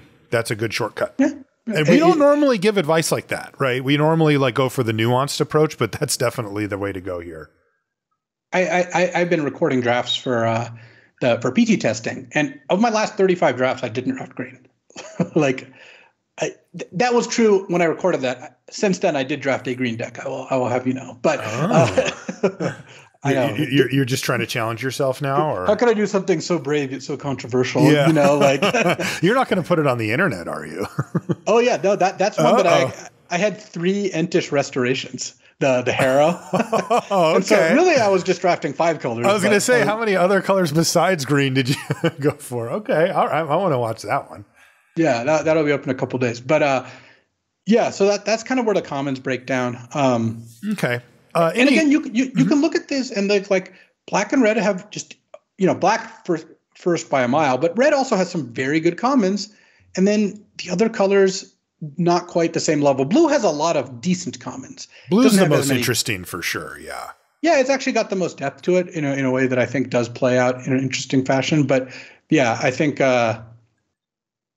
once you look at white and green, you kind of see where those are at in terms of how good are the commons, what do they do? Were there any cards that stood out? Like we talked about a bunch of them in the Crack a Packet and the commons and that type of stuff. But was there any others that you wanted to hit on before we call it a show? Yeah, so the land cyclers are one that I wanted to mention because the land cyclers really do impact how you build your deck. And this is different from the land cyclers from the last format because casting 1 to cycle is just a world of difference. So what I have been doing is I think the most common number of lands I put in my deck in this format is 16. And I think I play 15 more than 17 because I prioritize having like 2 land cyclers. 16 lands plus 2 1-mana land cyclers is all the good parts about 18 lands and all the good parts about 16 lands. Like you don't get mana screwed because when your opening hand has 2 lands and a troll or an Oliphant or a Lorien Revealed, you're good. You just cycle it turn 1 because you weren't going to use your turn 1 anyway. So it's exactly the same as having a land, except in the case of the 2 creatures, sometimes you cast Sam's Desperate Rescue to get it back. Oh yeah, there you go. Little synergy. And then when it comes to flooding out, well, sometimes you draw Oliphant on turn 9 instead of drawing a mountain, and that's great. Mm-hmm. So you really do want a couple land cyclers. And when I have like 3 or 4 land cyclers, I'll play like 15 lands. Okay. At some point, it becomes diminishing returns. I've never played 14 lands and 6 land cyclers because you don't need that many 6-mana cards in your hand either. Yeah. One thing that we should note too is on Arena. Like it really stands out when you have a land cycler or when they have a land cycler. Yes, the tells are definitely there. Yeah, you can if you're like go and nothing happens, like and they only have 1 mana available, they have a land cycler. What you put 2 times Samwise? Is that a combo or something? Can you loop those? Yes, if you have 2 Samwise the Stout-Hearted, the 1 and a white, 2/1 flash, when it ETBs, you get a card back for a permanent back that died this turn. Yeah. What happens when you have 2 of them is you have 1 in play, right? And you play the second one, you legend rule 1, and then you pick it up immediately with the trigger. Oh, okay. And then the ring tempts you. And then you get a ring temp for 2. Yeah. At instant speed. Yeah, and so basically you end up in a spot where you're getting just a lot of value and going right up to 4. You can basically spend 2 mana to get tempted. Okay. And once you get up to 4, that's really good. Also, it's an infinite blocker. You can always just block, have your Samwise die, play Samwise, get Samwise back. Yeah. Stalwarts of Osgiliath, that's the white 5-drop that's a 4/3 that tempts you and gets a +1/+1 counter and you draw your second card. Oh, yeah. Good card in the tempting decks, like black-white that has some good tempting support. This card has moved up from a grudging playable to a solid playable. So not earth-shaking here, but yeah, I think it's okay. Scroll of Isildur is the rare that taps down 2 creatures and then draws a card for each tap creature they have. This card's really good. I've actually had it twice now. And then afterwards I looked it up and I'm like, oh, it is also a high win rate. It is just a good card.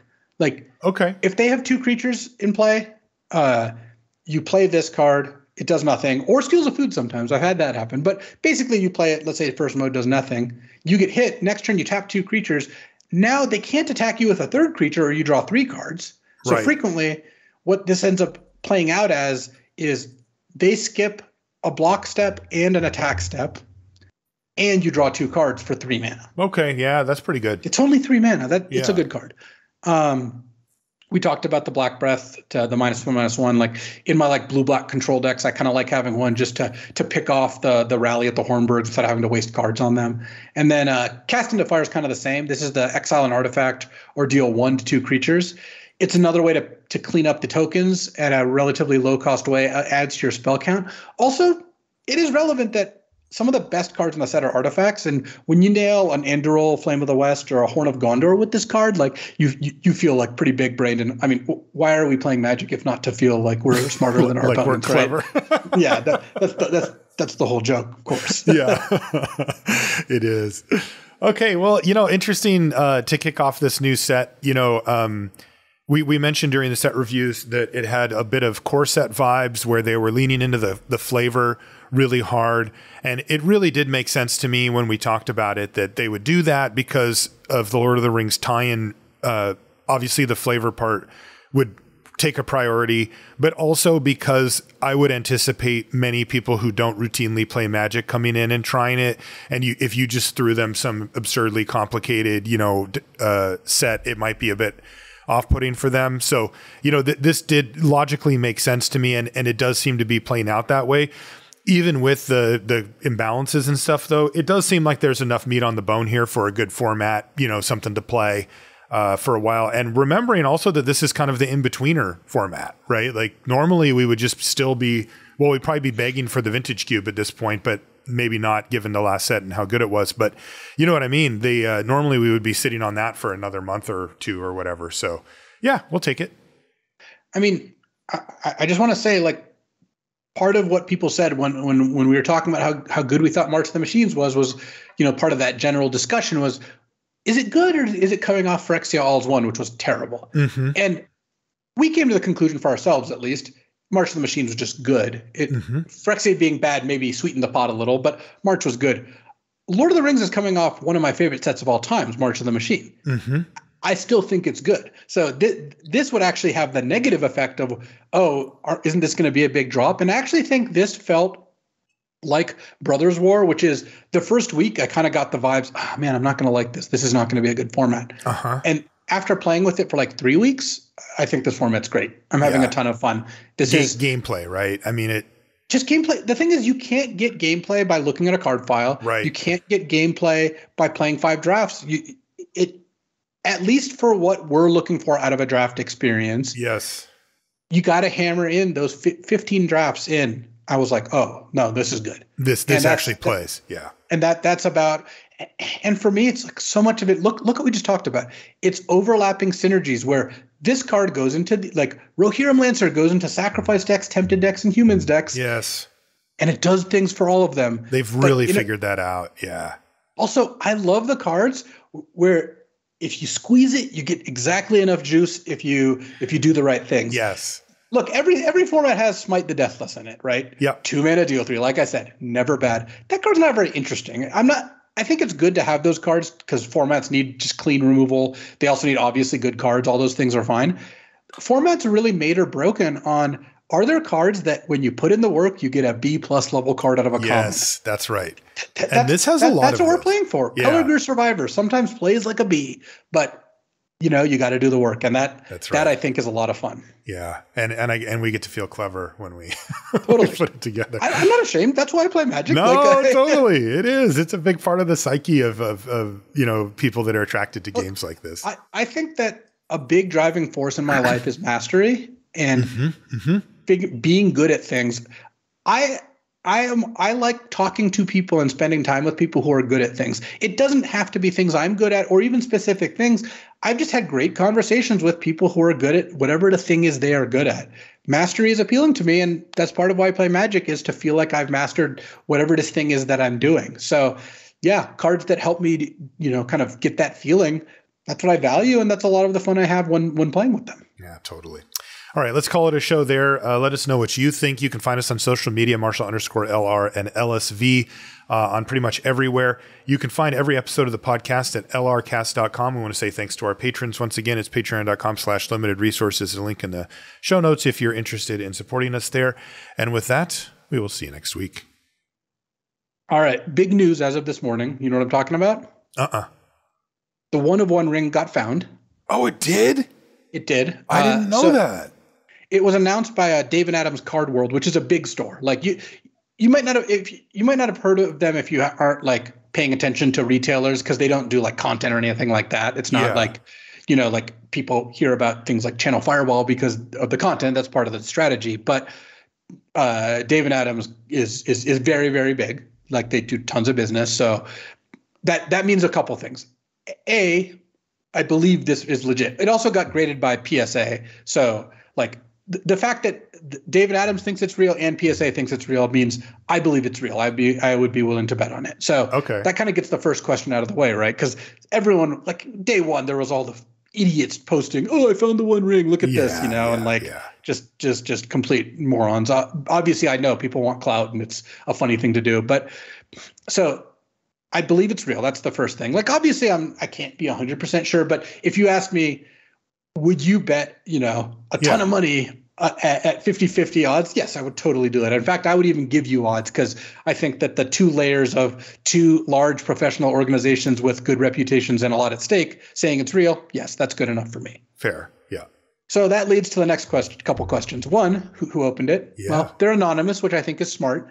Just like winning the lottery, you probably don't want people to know you've opened a multi-million, potentially dollar card. Right. The fact that a store in Spain was offering $2 million for it, you can't know that they're real either, but they put their reputation on the line when they said that. And there's enough people who have offered $1 million that I would, again, also believe that the ring is worth more than $1 million. I don't know that you'll get the full $2 million. I don't know what deal they made with Dave and Adams. Also, like, I don't know, maybe a store opened it, right? Maybe Dave and Adams Card World themselves opened it when they opened a bunch of product. Who knows? Yeah. So we don't know who opened it. We do know it's real. At least I believe you should operate under those circumstances. What's going to happen next? Yeah. Is it going to get auctioned? Is it going to disappear into some vault? Like, part of the reason I think that they announced it publicly, because that was a big deal because you can only announce it once. Yes. Like, I also think they actually did a really unexciting way to announce it. They're like, big news, it's been found, more details later. It's like, that's whatever, you know. Let's just say that's not how I would have announced it if I wanted to maximize the value I got from getting to say that, getting to be the person announcing it. But, you know, whatever, that's what they did. Part of the reason they had to is because the card grading services like PSA or BGS put the registration online. They have a public registrar. That's part of what you get. And I think getting it graded was very smart because that is a layer of not only authentication, but once a card's graded and in the slab, it's a lot safer than if it's not in the slab, right? Yeah, totally. So you know, we don't know how much it's going to go for, where's it going to go, all that. And that leads us to the part I'm most excited about. Never hearing about this again. Can we move on? Like, it's a lottery ticket. Totally. It was a really effective marketing, lottery ticket, but it is super like effective. They made a lot of money off it, though. Yeah. But I'll be honest, I don't care how much money Wizards makes. I've told you this before. That's not our problem. So can we just move on to playing Magic and talk about cards that are coming out and are fun and we're going to get to play with? Like we can do that until the auction goes live. Yes. Yeah, that's true. That's true. Look, I don't know. Obviously, they're going to make another 1/1 chase card. The One Ring was perfect for so many reasons that I think this might be the high watermark for price and excitement. But starting off strong, very good idea. I think there's a lot to unpack here with like how good was it for Magic as a whole, for players to be chasing this thing. There's the gambling things, there's all that. I don't really even have like a big moral stance against it. I'm really not saying that. I'm just saying like, this is something that I don't personally have a ton of interest in, especially given how beaten to death the conversation was, because it just dominated everything about the set. And like, they made a great set for draft. Let's talk about that. And you know what? We will. Yeah. And look, people can talk about whatever they want. I'm also not policing what other people talk about. I just look forward to when this topic of conversation is, oh, look, that is a thing that happened. Let's keep going, Yeah, for sure. Cast it into the fire.